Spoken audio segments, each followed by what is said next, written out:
It's Posh 27 today as per Nepalese calendar. The day is observed as Prithvi Jayanti to commemorate the birthday of Nepal's first king Prithvi Narayan Shah, who is credited for unifying the various small states into the present-day Nepal. However, since the abolishment of monarchy from the nation, this day today has also lost significant charm and fervor in recent years. Good morning, I am Vipashna Tamang and these are the headlines of the hour. Secretariat meeting of the ruling Nepal Communist Party decides to direct Deputy Speaker Tumba Hamfe to step down from the post to name the candidate of Speaker after Deputy Speaker's resignation. Farmers continue taking vegetables and fruits to market right after pesticide treatment. Authorities remain indifferent to the practice, practicing toll on public health.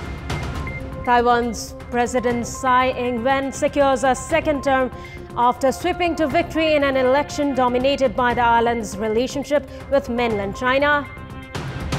And Liverpool creates the longest streak of unbeaten run at the English Premier League, comfortably sit at the top of the EPL with 1-0 win over Tottenham. Let's begin with the national political updates.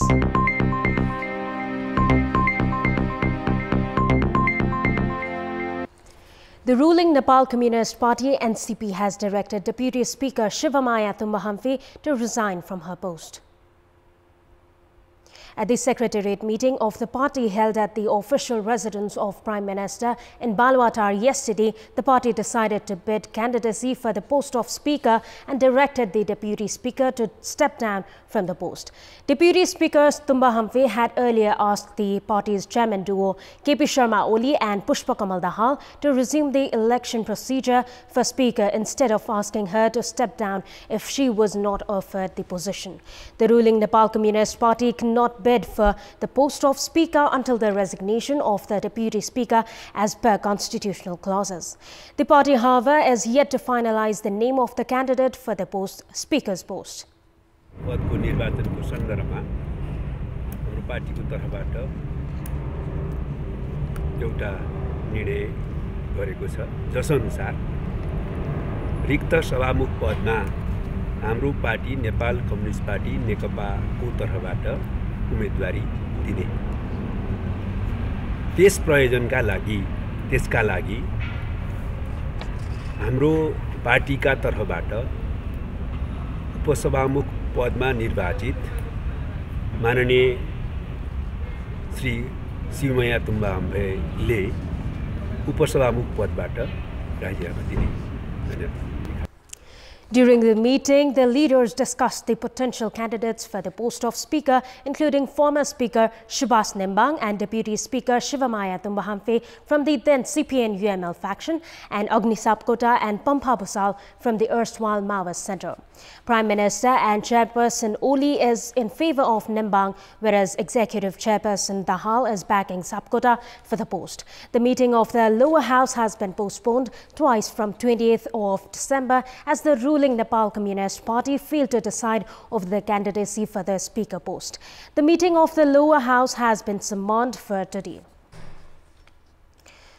Deputy Speaker of the House of Representatives, Shivamaya Tumba Hamfe, has said that the political leaderships are biased and do not want to give women space in the governing power. Speaking at a book launch program written by herself in the capital yesterday, Deputy Speaker Tumba Hamfe said that the leaders are still not ready to share governing power with women, despite the constitution enshrining equal political rights for men and women. Referring to her party leadership's hesitation to appoint her as the Speaker, Deputy Speaker Tumba Hamfe commented that the women still could not feel the real sense of the republic in the country in terms of obtaining the governing power.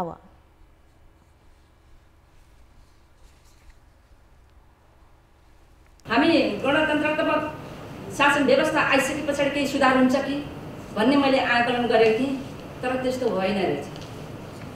हामी त्यो अवस्थामा पुग्न सकेनौं र अहिले पनि मैले पहिले उल्लेख गरेको जुन कुरा अहिले पनि चलिरहेको छ, अहिले पनि सत्तामा महिलाको संख्या, उपस्थिति, सहभागिता शून्य र न्यून, यो दुईटै छ।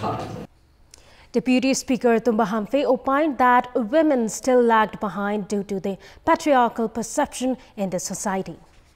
The government is observing this week as Pesticide-Free Week with the slogan, "Reduce the use of harmful pesticides, preserve biodiversity." However, the import and use of pesticides have increased instead of declining. Farmers in general are still ignorant about the required what is called rest time for their agricultural products after pesticide treatment before taking them to market. This has been forcing consumers to bear the brunt of the negative health impacts of pesticides contained in fruits and vegetables. According to statistics, the use of pesticides in the vegetables consumed daily in the public households has drastically increased in recent times. The consumption of harmful pesticides through the food items have detrimental effects on human health, including minor food poisoning, leading to diarrhea and vomiting, along with other severe conditions like blindness, paralysis, infertility and cancer in the long run. The concerned authorities, however, have remained indifferent towards the issue and hardly come up with concrete measures to protect the general consumers from the harmful effects of pesticides used in vegetables and fruits. The police have arrested 3 people, including the operator of Chudiyamai Sand Refining Company, for allegations of killing Dilip Mahato while the latter was protesting the illegal extraction of sand and concrete from the river in Dhanusha district.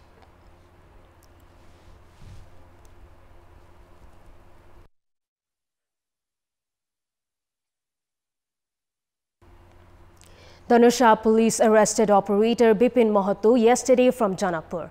The police had already arrested Roshan Yadav and tipper driver Munindra Mahato. The police found Bipin Mahato hiding at his in-laws' house. The deceased Dilip Mahato's father, Ramjivan Mahato, has filed a case against Bipin Mahato and Roshan Yadav with allegations of killing his son. The victim was murdered in wee hours on Friday morning when he was protesting the illegal extraction from the river. The victim's family have still been refusing to accept Dilip Mahato's body, demanding action against the culprits. And in our Public Voice segment, we had asked the local information officials of Solukhumbu, Khotang and Udaipur districts of Province 1, why haven't the people been facilitated with easy access of information? Let's take a look at what they had to say.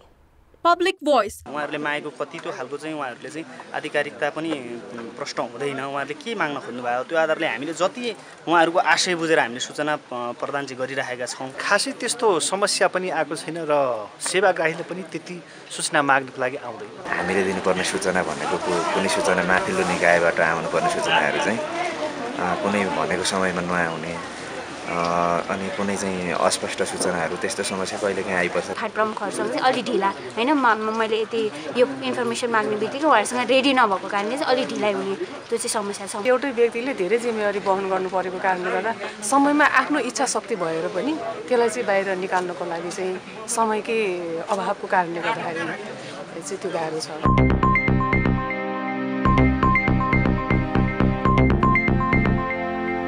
And it's time now for our segment Public Pulse, where you text us with your opinion. Public Pulse. And here's the question. What's the reason behind former bureaucrats being given priority in political and constitutional appointments? Your options are option A, employs skill to please leaders, option B, self-centric relations, and option C, use of experience. The voting for the question is on. Type any WS, select your options A, B or C and send it to 34001 to share your opinion with us. And it's time now for the sports update. Sports news. Machindra Club has climbed to the top of the Martyrs Memorial A Division League. In the first match played at Dashrath Stadium yesterday, Machindra Club defeated Jalakal Youth Club 1-0. Vishal Rai scored the only goal of the match in the 30th minute. Rajan Subba's goal in the 40th minute was ruled offside. With this win, Machindra has 13 points from 6 matches, whereas Jalakal has 6 points. This was Jalakal's first defeat in the league. Defending champions Manang Marshangdi Club has descended to the second spot of the ongoing Martyrs Memorial A Division League after a goalless draw with Himalayan Sherpa. And for the football governing body in Nepal has banned 3 of the Manang players in the match due to their involvement in a clash during an earlier match with Machindra Club. The players' ban reflected in today's match of Manang against Himalayan Sherpa. After the goalless stalemate, Manang is limited to 12 points from 6 matches. With equal number of points, Army is in the 3rd position in the league table based on goal difference. And that's all for the moment. Our next English bulletin will air at 11 a.m. Stay with us for more news and entertainment on KTV HD. Have a good day.